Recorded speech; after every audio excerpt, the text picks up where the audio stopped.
নমস্কার বন্ধুরা, শুভ্রাজ কিচেনে সবাইকে স্বাগত।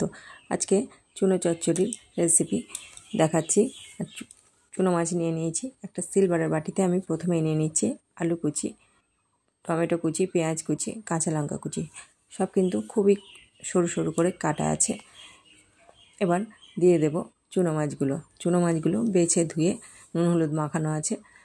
দিয়ে দিলাম পরিমাণ মতো লবণ, পরিমাণ মতো লঙ্কা গুঁড়ো, হলুদ গুঁড়ো দিয়ে দিচ্ছি, আর বেশ কিছুটা সর্ষের তেল দিয়ে দেবো। তেমন কোনো মশলাই কিন্তু এতে লাগবে না। এইভাবে হাতে মেখে একবার চুনো চচ্চড়ি খেয়ে দেখুন, গরম ভাতে কিন্তু জাস্ট জমে যায়।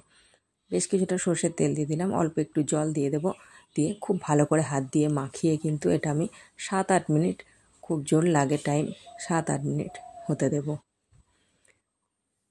এত ভালো খেতে লাগবে যে আর অন্যভাবে খেতেই চাইবে না।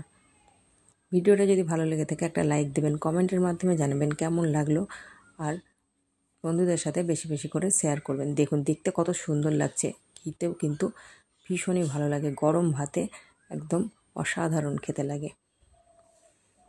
চ্যানেলে যদি নতুন বন্ধু থাকেন চ্যানেলটাকে সাবস্ক্রাইব করার জন্য অনুরোধ রইল।